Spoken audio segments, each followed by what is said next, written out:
say yellow because then people will get in trouble. And I have a funny little tint to me. I don't know what's going on. No, it looks good. You're glowing. I look super pale, so you're good.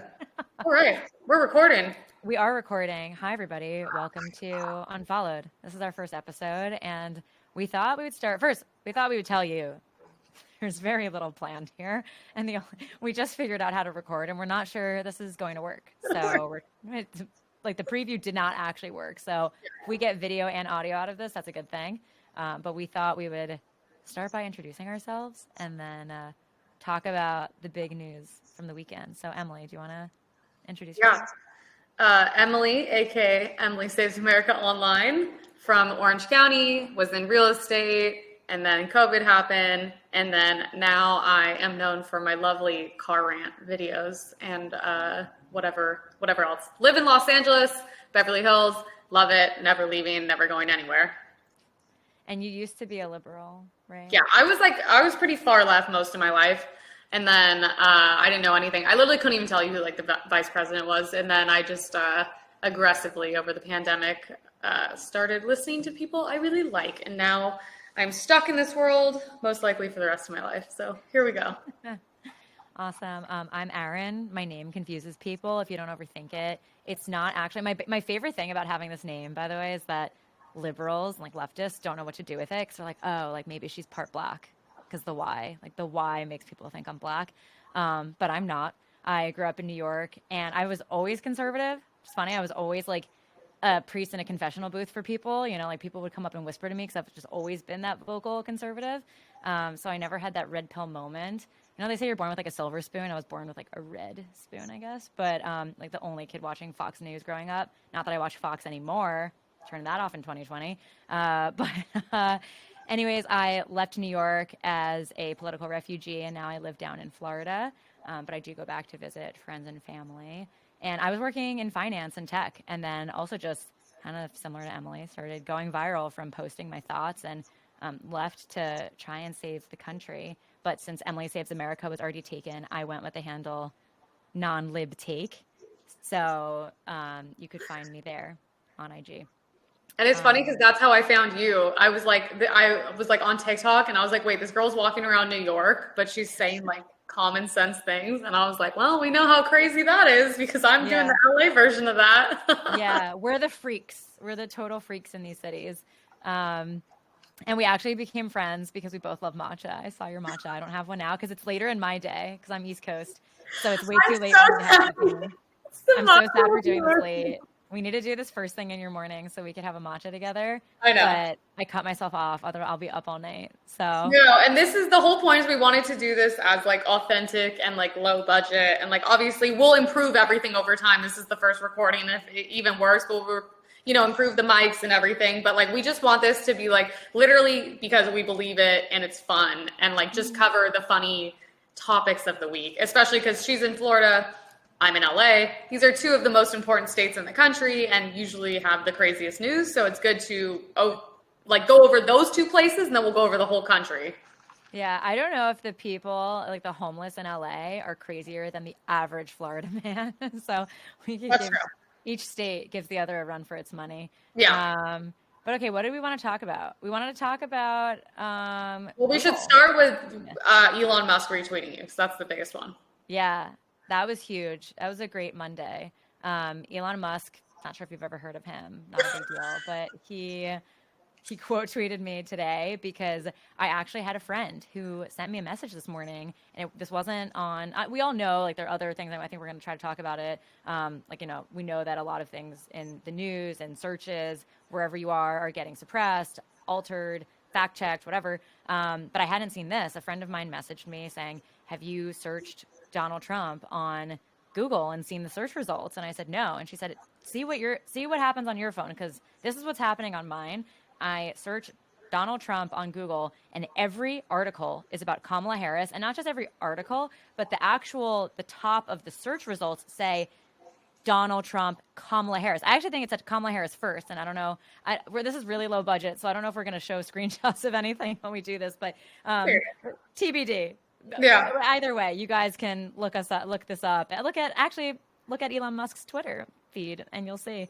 But it says Kamala Harris, Donald Trump. Every article is a puff piece about Kamala Harris. There's one article about Trump saying he has to regain traction, and like that's kind of it. And it's literally like every photo, every headline is about Kamala.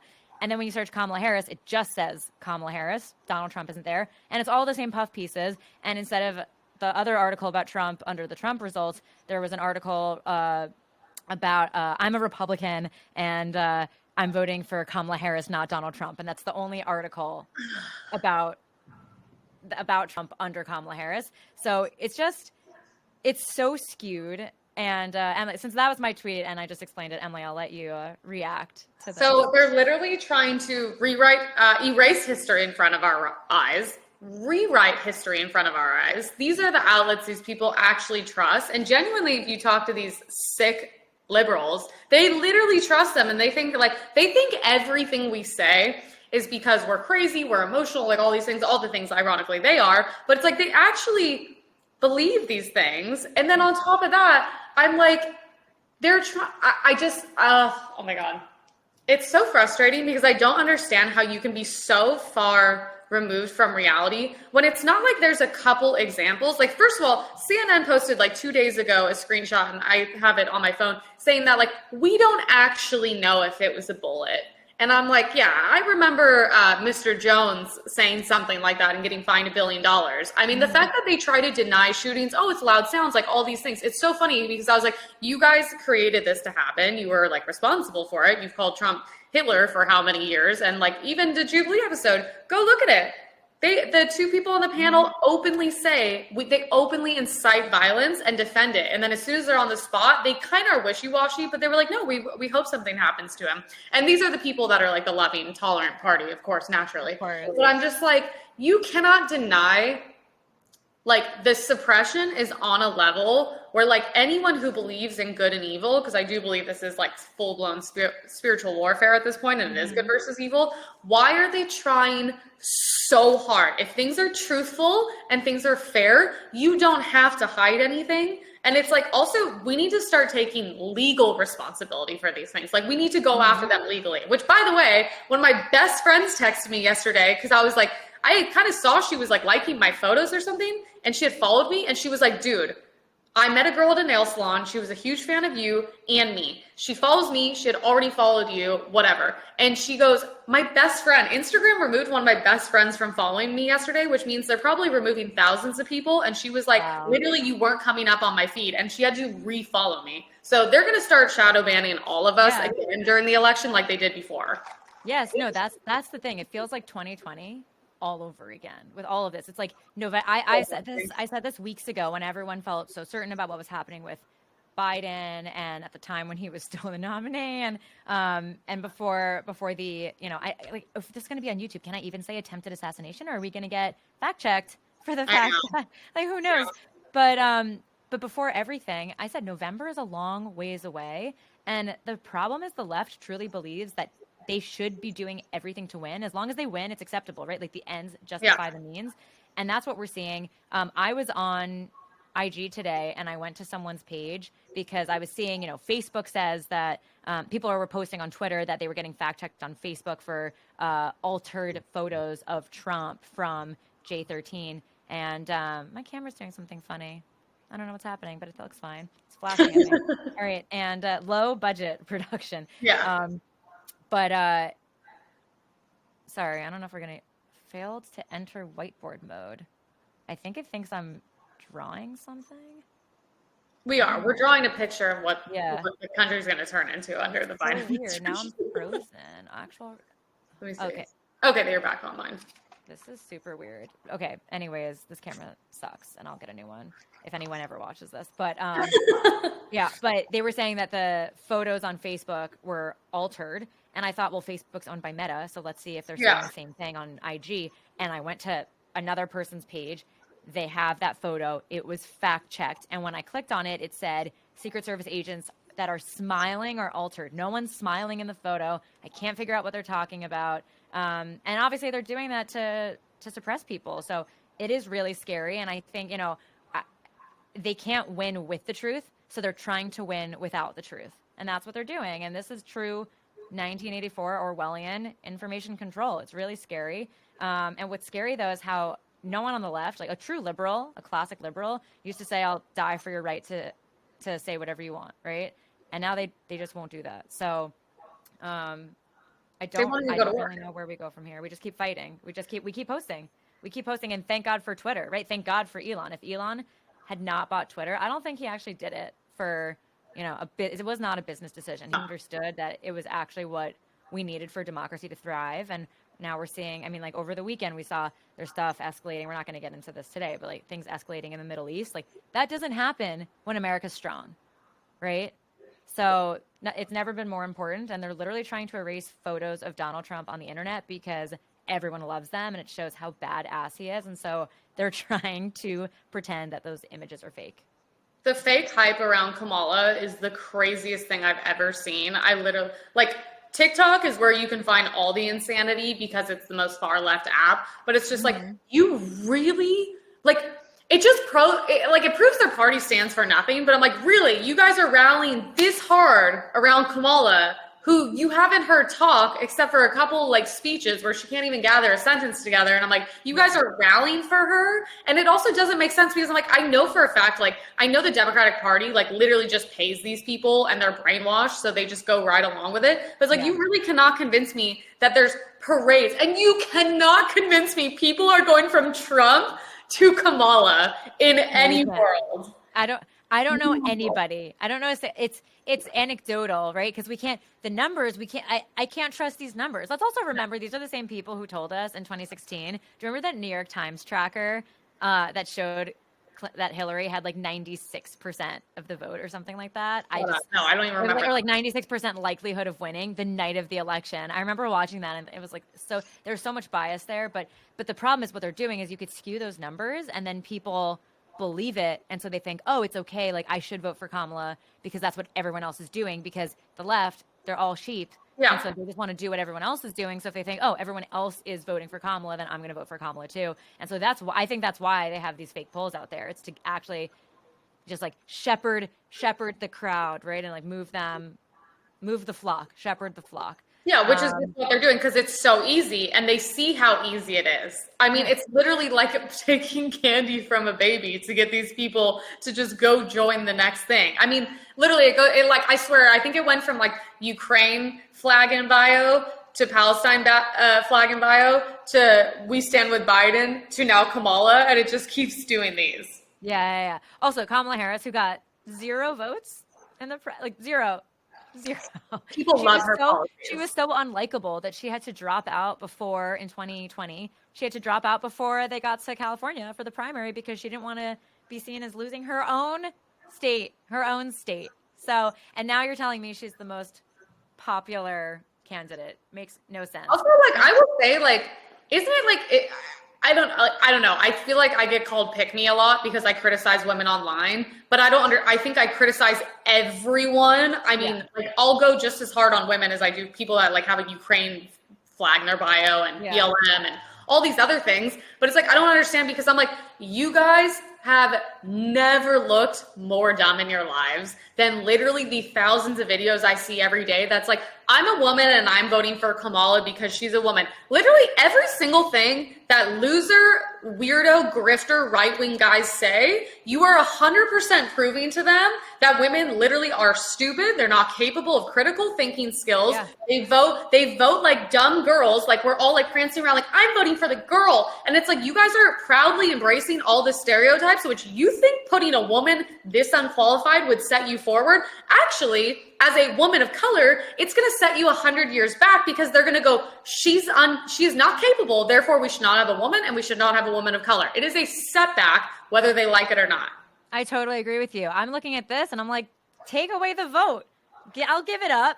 One of the first videos I ever posted on IG was about this, and it's it's screaming into the wind. What's the point? If women didn't vote, the country would overwhelmingly vote conservative, except for the low T soy betas on the coast, But besides that, people would vote, men vote conservative, and women are just proving that we don't deserve the vote. No, literally. And you know what? The anti-suffragettes, I think they were onto something because look at what's happening. Now women have to work out of the home.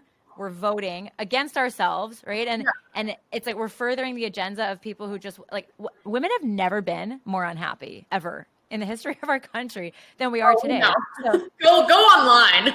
So what do you think, Emily? Should we like would literally you give us the right to vote? Would you No, give it up? it's so funny because oh my god, the viralness of the pick me comments we would get for being Trump supporters and saying take away your right to vote. Here's the funniest thing about it. It's like I'm all for equality, but the difference is you are voting against your own interests by other women who do not want you to be healthy or happy or safe and are literally putting you in danger because I don't believe all women. I don't think women want what's best for each other. I think naturally we are in a state of competition, and it's very rare to find women that don't have that and want what's best for you. And ironically, all my girlfriends who are healthy and in relationships are all naturally conservative. But it's so funny because I'm like, you guys are voting to ruin your own lives and you don't see it. And I'm sure same with you, I have enough men around me that are successful and intelligent. I would put all my money into their bank accounts and trust them, and I would give my vote to them happily. The ironic thing is these women would never do that. No, it's never beautiful women who have lots of men chasing them that are saying this, right? The women, like it's always exactly who you think it would be. And also, you and I are saying this as women who've had really high-powered careers. We were in also male-dominated industries. You were in real estate before. I worked at Goldman Sachs on the trading floor. Okay, we're not your classic conservative like homesteaders churning butter, which by the way is great, and I would love to do that because I would love to be self-sufficient and not rely on all the trash food that we have in our country. But you and I have been in real careers, and we see how rotten all of these policies are. So when we say this, like we're not just like silly little girls saying this, right? And I agree with you.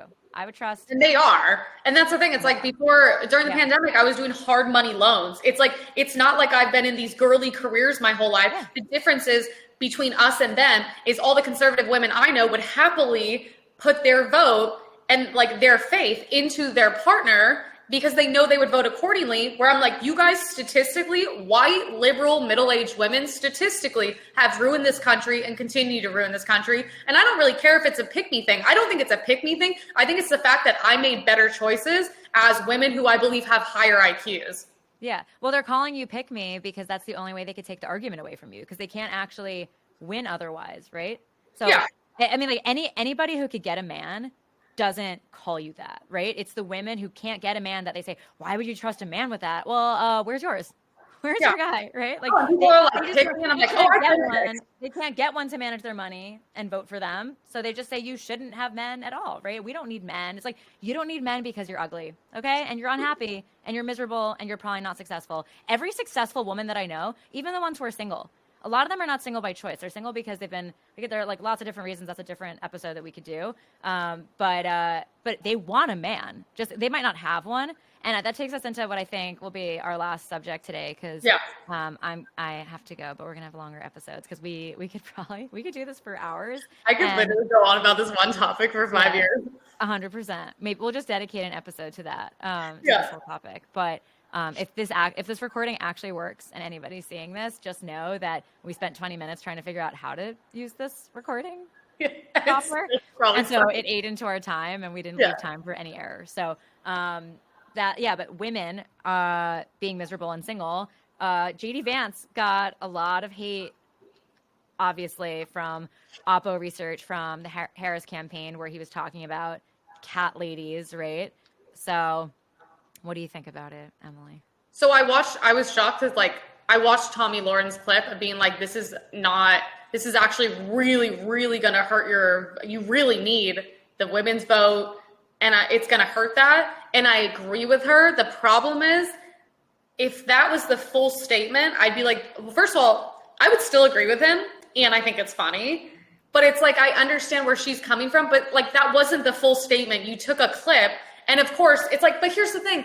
those women either way were not going to vote for him or Trump. I don't think we're genuinely losing votes because what he's saying is right. It's the liberal, crazy cat ladies that didn't have children, that have nothing to do, that are the same ones that would scream at me for wearing a MAGA hat and have mental breakdowns and film me and follow me. You know why they have the time to do that? Because they don't have a husband and they don't have a children. They don't have children. They have too much time on their hands and they're genuinely unhappy and nothing triggers them more than a young, attractive girl in a MAGA hat. So yeah, at the end of the day, I agree with him. And also that doesn't offend me because I don't have any of those issues. I'm like, yeah, well, conservatives we have a better sense of humor, right? We have the better memes. We're just like, we went from being like an uptight party and they still try to portray us as that, which is what they're trying to do here. But we're actually the funny ones who like laugh at ourselves. And we have like Babylon Bee that like half the time is making fun of conservatives. And the left, they used to have late night, they had SNL, and it's all so not funny now. And like they became the party that's like not funny, sexless, like no, like they're all just like filled with androgynous freaks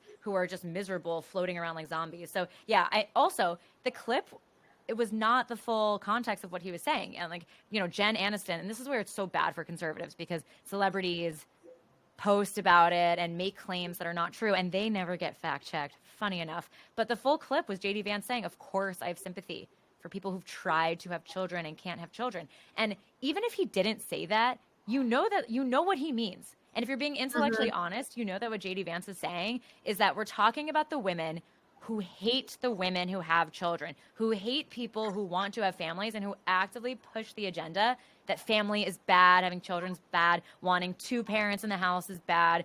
And that's really what he was getting at, right? He was talking about the Chelsea Handlers of the world. He wasn't talking about women who went through a million, you know, rounds of IVF and couldn't get pregnant. Like, of course, that's not what he means. So, yeah, I also just thought it was hilarious. And I love that. He's like such a millennial guy, the way he talks. Like, it's time for us to have someone like that. Like, he could be, God willing, you know, we need Trump, we need Vance in the White House, and we need that ticket to win. But part of what makes me so excited, just to like have a little lighthearted moment to end our first episode, is JD Vance could be our first millennial VP. And that'd be pretty cool because I feel like we've been overtaken for too long by Gen Z, and it's our time. It's our time to take things back. And so some of the things I would lobby for JD Vance to do as our first millennial VP is to ban the broccoli haircut, like jail, straight to jail, crime. What else? No more saying no cap. I still don't even know what that means. And to make sure that gauchos are never allowed to return, like in exile, like they're just banned, permanently banned. So those are the things I look for. Also, like when you think about it, millennials have so much existential angst that never goes away that you just know he would work so hard for us all the time and he'll never feel like he's done enough. He's never been good enough because that is millennial angst. So I like that a lot more than a boomer like Kamala, who's like, I fell out of a coconut tree and bought a 4-bedroom house with 4 baths for 2 coconuts, you know, like that. JD Vance, he gets it. He literally joined the military because of 9/11. It's like some Jarhead, Hurt Locker energy. I love it. So it's like one of my favorite movies.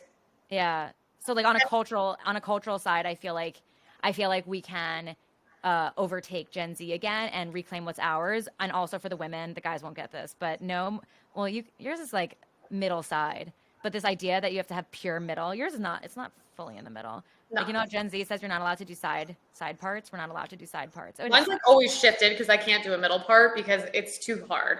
Well, it's too hard. It makes you look like a serial killer, right? So that's another thing. It's skinny jeans will be back. I'm fine with that. We'll bring them back. Yeah. That's what it's funny. I will say though, after like, it's kind of crazy because I'm like, they use the one clip of like JD Vance talking about how like whatever, he didn't like Trump, whatever it is. And it's so funny. I'm like, oh my God, you guys, breaking news. You can change your opinions on things. Yeah. Like the Kardashians change races and y'all have no problem with that.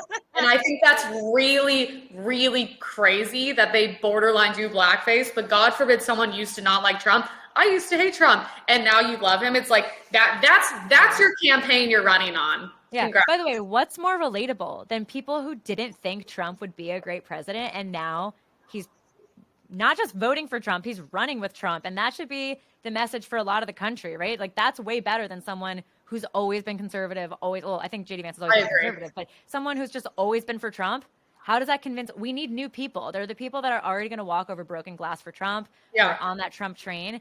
We already have them, but this is a time where like it's also like the left is way better at media messaging than we are. So it's really our opportunity to lose. If we lose with first Biden and then Kamala on the ticket, I don't even know it. Then there's just no hope for us. I was gonna say, let's be real. Then there's really like no hope, because like if you can't win against one person who's dead and one who's brain dead, then that's really sad. And I suggest if someone is listening and they haven't seen the document or the movie about his life on Netflix, it's like if you don't like him after all of that, I don't know what to tell you.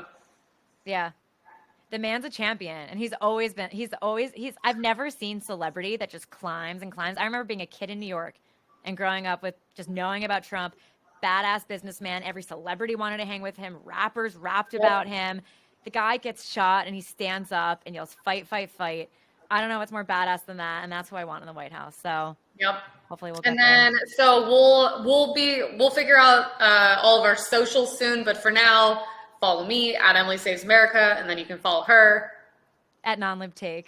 And then we'll figure out the socials. Hopefully this works and we can post it, because I don't think any of this is bad or we have to edit any of it out. So here we go. Yeah, I don't even think you should edit that part out. And even the part where my camera froze, that's okay. Yeah. That's fine. The other day I was on live TV and I was saying 2 words. I forget what I was saying, and they came out as shart. I said shart on live TV. And I was like, that's absolutely horrible. And I thought no one noticed. And then one of the producers messaged me saying, "We noticed. You said shart." Like, yeah. So that was actually the only thing we noticed. All right. That was very cool. God bless America. This was Unfollowed. Thanks for joining us.